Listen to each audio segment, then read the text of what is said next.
बैठ जाओ, 8 से 9 महीने जेपी पावर में बैठ जाओ। अगर आप शेयर खरीदते हो ना तो 10 बार ही उसमें से शेयर ऊपर जाता है और 90 बार शेयर नीचे आता है। और वो 90 बार जब शेयर हमें खराब स्थिति में मिली है, यानी कटौती में मिली है। इतना उत्पादन करने के बाद भी कोयले की, और वो 6 वर्षों में बेकार स्थिति इस अप्रैल में हुई है।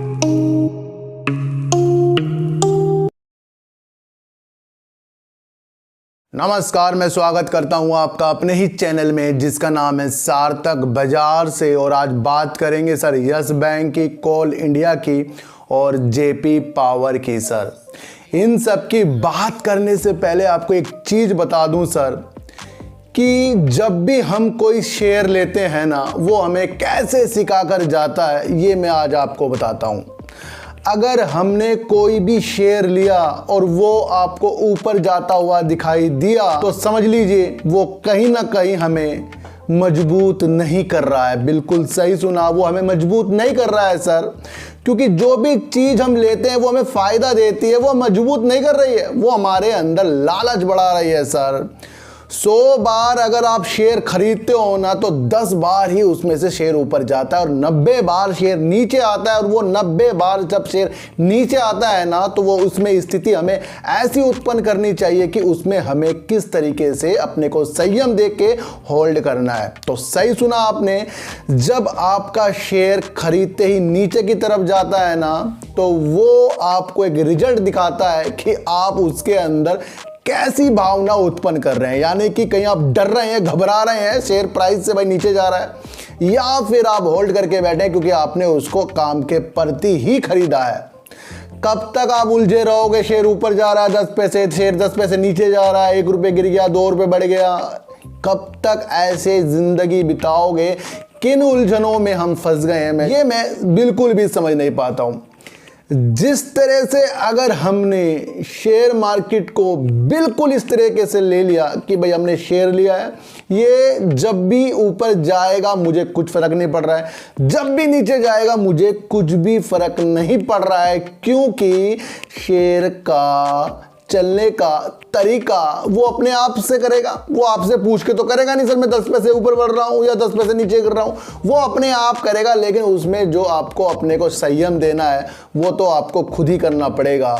और मैं बता रहा हूँ, खरीदते शेयर ऊपर जाए ना वो आपको लालच दे रहा है, और खरीदते शेयर आपका नीचे जा रहा है ना तो समझ लियो वो आपको उसके अंदर मजबूत करने की स्थिति एक पैदा कर रहा है।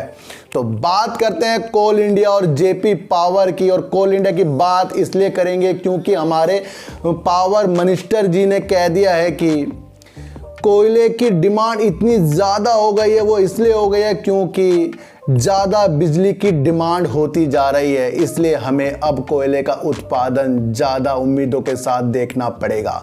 तो एक पॉजिटिव संकेत कोल इंडिया में आ रहा है। और उन्होंने ये भी कह दिया है कि मार्च 2022 में सर कोयले की जो उत्पादन क्षमता है वो इतनी ज़्यादा बढ़ाई गई थी और बिजली की डिमांड इतनी ज़्यादा थी, और उसके बाद भी अप्रैल में 6 साल में इस बार सबसे ज़्यादा बिजली हमें खराब स्थिति में मिली है, यानी कटौती में मिली है। इतना उत्पादन करने के बाद भी कोयले की, और वो 6 वर्षों में बेकार स्थिति इस अप्रैल में हुई है। तो वो कैसे आपको जेपी पावर जैसे शेयरों में उत्पन्नता नजर आएगी ये आपको समझना चाहिए सर। मैं आपको एक चीज़ और बता दूं कि जब जिस चीज़ का सेक्टर होता है ना कि भाई अब गर्मी हो रही तो पावर का सेक्टर ज़्यादा चलेगा, ये सोच आपको बदलनी पड़ेगी। आपको पावर शेयरों में नज़र तब रखनी पड़ेगी तब आपका अक्टूबर, नवंबर, दिसंबर, जनवरी, फरवरी लास्ट है जिस चीज़ में हम पावर में इन्वेस्ट कर सकते हैं। इस टाइम तो कटौतियाँ इतनी हो रही है बिजली में, तो वो आपके शेयरों में ऊपर जाने की संभावना नहीं दिखाई देगी। 100 में से 90% ये मानकर बैठ गए हैं कि जितनी ज़्यादा बिजली बनेगी उतनी ज़्यादा ही हमारे शेयरों में इफेक्ट पड़ेगा। लेकिन आपने उल्टा वो नहीं देखा कि कोयला कितना कम होता जा रहा है और 6-6, 5-5 घंटे का जो कट होता जा रहा है। पावर मिनिस्टर जी ने भी कह दिया कि 6 सालों में इस बार इतना ज़्यादा बिजली का संकट, वो कोयला के उत्पादन बढ़ाने के बावजूद भी। तो ये आपको कहीं भी एक अच्छे संकेत नहीं दे रहा है। बैठ जाओ, 8 से 9 महीने जेपी पावर में बैठ जाओ बस, क्योंकि ये भी कह दिया गया है कि बिजली उत्पादन करने वाली कंपनियां मानसून से पहले अपने कोयले के भंडार को रख ले अपने हिसाब से, और कोयला इस टाइम बहुत है। लेकिन उन्होंने कह दिया भाई बाद में फिर बारिश बुरिश हो जाती है, उसमें फिर वो प्रोडक्शन ज़्यादा नहीं हो पाती। तो ये एक आपको देखना पड़ेगा कि बिजली के क्षेत्र में अभी आपको तेजी के संकेत नहीं देखने को मिलेंगे, जैसे अडानी पावर में भी आपको गिरावट देखने को मिल रही है। अगर इसके उलट अगर आप सोलर के क्षेत्र में जाओगे, विंड टर्बाइन के क्षेत्र में जाओगे, तो वहाँ पर तेजी आना संभव आपको मिलती है। तो जेपी पावर से अभी आपको 8 से 9 महीने का हृदय जोड़ना पड़ेगा सर। एक बात आपको और बता दूं सर, महाराष्ट्र और केरल में जो कोविड है ना वो तेजी के साथ बढ़ रहा है, एक संकट बढ़ रहा है और चिंता इसने जता दी है सर। महाराष्ट्र में भी कोविड बढ़ रहा है और केरल में सर पिछले 7 दिनों में प्रतिदिन 1000 से ज़्यादा केस कोरोना के आ रहे हैं। ये आगे जाकर बढ़ भी सकते हैं और इसका इफेक्ट आपको पता ही है कि मार्केट में ज़रूर से ज़रूर पड़ता ही पड़ता है। जब कोरोना की स्थिति से 2020 में मार्केट इतनी तहस नहस हुई थी और अब ये 2 जगहों से जो एक निगेटिव न्यूज़ निकल कर आ रही है, तो ये इफेक्ट आपको आने वाले दिनों में देखने को ज़रूर मिलेगा। तो बात करते हैं सर यस बैंक की, और यस बैंक की बात इसलिए करेंगे क्योंकि एआरसी के लिए भी टीम बना दी गई है, साइन होने बाकी हैं, और जो फंड की जो मंजूरी है जो उसकी भी बारे में बात हो रही है।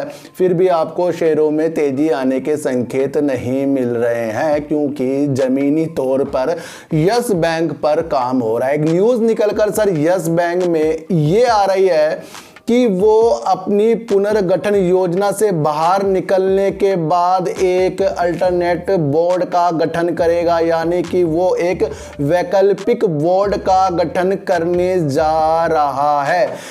यस बैंक में सबसे बड़ा शेयर धारक हमारा एसबीआई है, यानी कि भारतीय स्टेट बैंक सबसे बड़ा शेयर धारक यस बैंक में है। उसने सिफारिश कर दी है कि हमारे प्रशांत कुमार एमडी और सीईओ को दोबारा से 3 साल के लिए एमडी और सीईओ की उपाधि दी जाए, इसकी भी एक उन्होंने अपना पक्ष रख दिया है। और इसके लिए सर वैकल्पिक बोर्ड और शेयरधारक और आरबीआई इसके बारे में विचार करेगा। जो ये एक वैकल्पिक बोर्ड बनाने की योजना की जा रही है, इसमें शेयरधारकों की जो एक मीटिंग होने वाली है वो 15 जुलाई को होगी। समझ लीजिए सर जिस तरह से टर्न अराउंड जो ये बढ़ता जा रहा है और एक अच्छी स्थिति में यस बैंक आगे की देखने को मिल रहा है, ये आपको अच्छे संकेत आने वाले दिनों में देखने को मिलेगा सर। जिस तरह से ये एक बोर्ड बना रहे हैं ना, तो ये एक छोटा काम नहीं होता। ये बैंक के लिए एक मजबूती तौर पर एक वैकल्पिक बोर्ड होता है जो बाद में जाकर एक निर्णय भी अच्छे ये ले सकते हैं, क्योंकि वो अपने को बचाव करने के बाद ही अच्छी स्थिति में यस बैंक पहुंच गया है। और उसने आज इस न्यूज़ के द्वारा हमारे जो शेयर है ना उसमें फिर से एक मजबूती दिखा दी है। जिस तरह से जेसी फ्लावर को इसके अंदर बता दिया गया था कि वो एआरसी के लिए काम करेंगे और उसके बाद भी तेजी आपको देखने को नहीं मिल रही है, तो सर इन छोटी छोटी गिरावटों से आपको बिल्कुल भी नहीं घबराना है। और जिस तरह से बैंक काम करता जा रहा है उसे अपने दिल पर लगाकर और दिल से ही इस बैंक को सोचना है। देखो सर इस बैंक को अगर आपने दिल से सोचा ना, और दिल वाली चीज ही आपको आगे जाकर अच्छी होने वाली है। बाकी कोई भी वीडियो आपको 100-200 के टारगेट देती जा रही है ना, वो आपको कुछ भी नॉलेज नहीं दे रही है। मैंने आपको जेपी पावर में बता दिया ना गिरावट क्यों आ रही है 6 साल में, इस बार अप्रैल में जो हुआ है बिजली की कटौती और वो गिरावट और उत्पादन करने के ज़्यादा कोयले के बाद भी इस तरह की स्थिति आई, तो वो आपको पता ही है सर क्यों बुरा असर नहीं डालेगी इन पेनी स्टॉकों में। आपको सोचना पड़ेगा, मंथन करना पड़ेगा, और एक मंथन ये भी करना पड़ेगा कि जो भी आप शेयर लेते हो वो आपको ऊपर जाते हुए तो आपको ललचा रहा है, मजबूत नहीं कर रहा है। यानी कि जब भी आपने कोई शेयर लिया वो नीचे की तरफ जा रहा है ना, वो आपकी स्थिति को मजबूत कर रहा है। क्योंकि 90% लोगों में से भी जो हम शेयर खरीद लेते हैं, 90% जो नीचे गिरता है उसमें से भी 80% तो दिल तोड़ लेते हैं, उसमें से 10% ही फिर मजबूती के तौर पर दिखते हैं। तो आपको सर 10% मजबूती की तरफ अपने पक्ष को रखना है, और शेयरों को खरीदने में और शेयरों के प्राइस को ऊपर जाने में नीचे जाने में अपने को टेंशन बिल्कुल भी नहीं देनी है। तो सर ऐसी वीडियो देखने के लिए मेरे चैनल पे आइए जरूर, सब्सक्राइब भले मत कीजिए लेकिन मेरी बातों को गौर से सुनिए। तो सर चींटी को हटा दीजिए, गाय को रोटी दीजिए, अपने बच्चों को ज़्यादा से ज़्यादा प्यार कीजिए, क्योंकि बच्चे ही आपकी मासूमियत से किस्मत पलटेंगे। तो फिर मिलेंगे आपसे नई वीडियो के साथ, जब तक के लिए नमस्कार।